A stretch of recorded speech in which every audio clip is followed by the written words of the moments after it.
प्रश्न दो तीन बड़े महत्वपूर्ण उठते हैं। क्या चार्ज लगाया गया, क्या कारण से वसूली करी गई? हास्यपद है।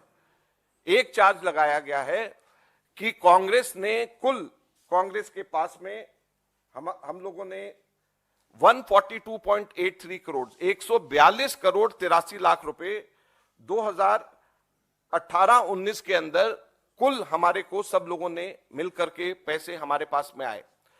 कितने? 142 करोड़ 83 लाख 142.83 करोड़ 142.83 करोड़ में से सिर्फ 14 लाख 49,000 14.49 लाख सिर्फ हमारे एक्स एमएलएज और एक्स एमपीज ने अपना एक महीने का अपना उन लोगों ने जो उनको मिलता है मेहताना मिलता है उस पैसे को उन्होंने दिया, जिसमें वेणुगोपाल जी ने भी उस वक्त 1,08,000 रुपया हमारी मनमोहन सिंह जी की कमेटी के हिसाब से दिया। ऐसे पूरी लिस्ट है कि जिन लोगों ने उस वक्त पैसे अपना एक महीने की तनख्वाह सिर्फ दी। और 142.83 करोड़ में से सिर्फ 14 लाख रुपए कैश में आने की वजह से 210 करोड़ की पेनल्टी लगा दी गई।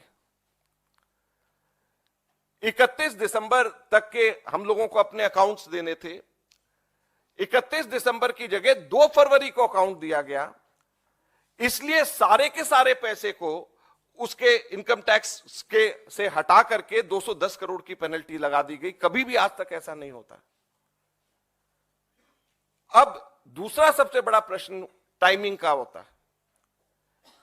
2 फरवरी 2019 को हम लोगों ने ये सबमिट किया है। अब क्या है? फरवरी 2024, 5 वर्ष।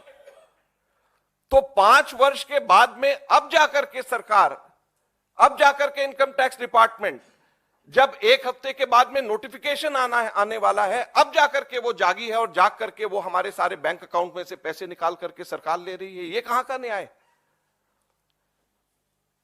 पूरी तरीके से सरकार की ये कोशिश है कि कांग्रेस पार्टी को पूरी तरीके से पंगु कर दिया जाए, क्रिपल कर दिया जाए, फाइनेंशियली, इकोनॉमिकली, आर्थिक तौर के ऊपर। पूरी कोशिश है कि सरकार की पूरी कोशिश है कि कांग्रेस पार्टी को आर्थिक तौर के ऊपर पंगु कर दिया जाए, क्रिपल कर दिया जाए, ताकि हम लोग इलेक्शंस नहीं लड़ पाए।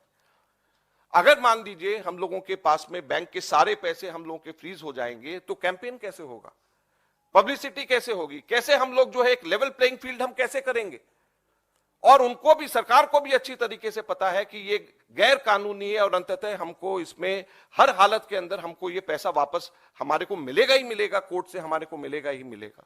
लेकिन जब तक चुनाव निकल जाएंगे और सरकार का अपना काम पूरा हो जाएगा, तो ये कुछ प्रश्न हैं जो बहुत महत्वपूर्ण है। और हम आपको, मीडिया को ये कहना चाहते हैं कि अब ये आपका कर्तव्य बन जाता है कि हमारे देश के अंदर लोकतंत्र की रक्षा करना है। जो हम लोगों का कार्य होगा वो हम लोग करेंगे, सड़क के ऊपर उतर करके लड़ेंगे, आपके माध्यम से लड़ेंगे, पूरी ताकत से सरकार से लड़ेंगे। लेकिन आप लोगों से अनुरोध है कि कृपया मूक दर्शक ना बने। कृपया आप लोग इन सब चीजों को लेकर के लोगों के बीच में जाएं। हमें जुडिशरी से हमें उम्मीद है, हमें ट्रिब्यूनल से उम्मीद है कि हमारे साथ में न्याय होगा, हमारे देश के लोकतंत्र के साथ न्याय होगा।